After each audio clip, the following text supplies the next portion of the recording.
আসসালামু আলাইকুম প্রিয় শিক্ষার্থীরা, আরেকটি নতুন ভিডিও নিয়ে তোমাদের সামনে হাজির হলাম। আমি মোহাম্মদ জিলজাল সরকার, বর্তমানে পড়াশোনা করতে রাজশাহী বিশ্ববিদ্যালয়ে।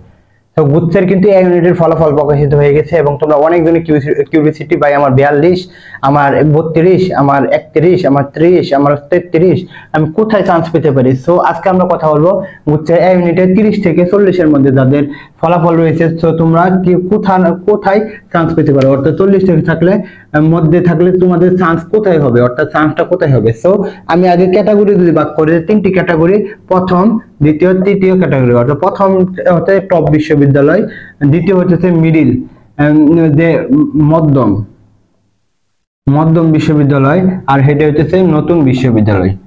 তো যাদের রেজাল্ট মোটামুটি 30 এর উপর রয়েছে, 30 প্লাস থেকে 35 এর মধ্যে রয়েছে, তাদের কিন্তু সুযোগ থাকবে এই নতুন বিশ্ববিদ্যালয়গুলোতে। আর যাদের মোটামুটি রেজাল্ট রয়েছে 35 থেকে 40 এর মধ্যে, তখন কিন্তু তাদের একটি সম্ভাবনা সৃষ্টি হবে মানে মিডল ক্লাস বিশ্ববিদ্যালয়। অর্থাৎ মিডল ক্লাস বলতে আসলে মানে যোগ্যতার ভিত্তিতে বলতে নতুন দিক থেকে বলো, প্লাস সেশন দর থেকে, টিউশন সুবিধা থেকে, হল সুবিধা থেকে, কিন্তু দ্বিতীয় ক্যাটাগরির বিশ্ববিদ্যালয়। সো এইদিকে যদি বলি যে এই বিশ্ববিদ্যালয়গুলোতে মোটামুটি 35 থেকে 40 এর মধ্যে চান্স হবে। কি কি বিশ্ববিদ্যালয় যদি বলি, কুমিল্লা বিশ্ববিদ্যালয়, বেগম রোকেয়া বিশ্ববিদ্যালয়, জাতীয় কবি কাজী নজরুল ইসলাম বিশ্ববিদ্যালয়, এগুলো কিন্তু দ্বিতীয় ক্যাটাগরির বিশ্ববিদ্যালয়। যেমন পাস্ট পটুয়াখালী বিজ্ঞান ও প্রযুক্তি বিশ্ববিদ্যালয়, পরে পাবনা বিজ্ঞান ও প্রযুক্তি বিশ্ববিদ্যালয়, এগুলো কিন্তু দ্বিতীয় ক্যাটাগরির বিশ্ববিদ্যালয়। 35 থেকে 40 থাকলে মোটামুটি এখানে কিন্তু তোমার আবেদন করতে হবে।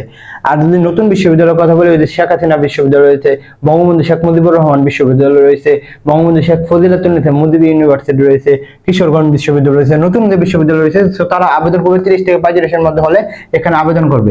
আর টপের যদি কথা বলি, এখানে রয়েছে জগন্নাথ বিশ্ববিদ্যালয়, পরে রয়েছে জগন্নাথ বিশ্ববিদ্যালয়, খুলনা বিশ্ববিদ্যালয়, যশোর বিজ্ঞান ও প্রযুক্তি বিশ্ববিদ্যালয়, এগুলো কিন্তু মোটামুটি টপ।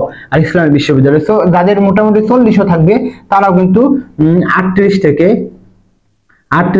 40 এর মধ্যে যাদের রয়েছে, তারাও কিন্তু এখানে আবেদন অবশ্যই করবে, কারণ বিভাগ পরিবর্তন করলে কিন্তু একটি সাবজেক্ট এসে পড়তে পারে। তো এটা ছিল তোমাদের জন্য মোটামুটি দেখানোর চেষ্টা করছি। আশা করি তোমাদের ভালো লাগছে। অবশ্যই চ্যানেলটি সাবস্ক্রাইব করে আমাদের পাশে থেকো। এই বলে আমি শেষ করছি।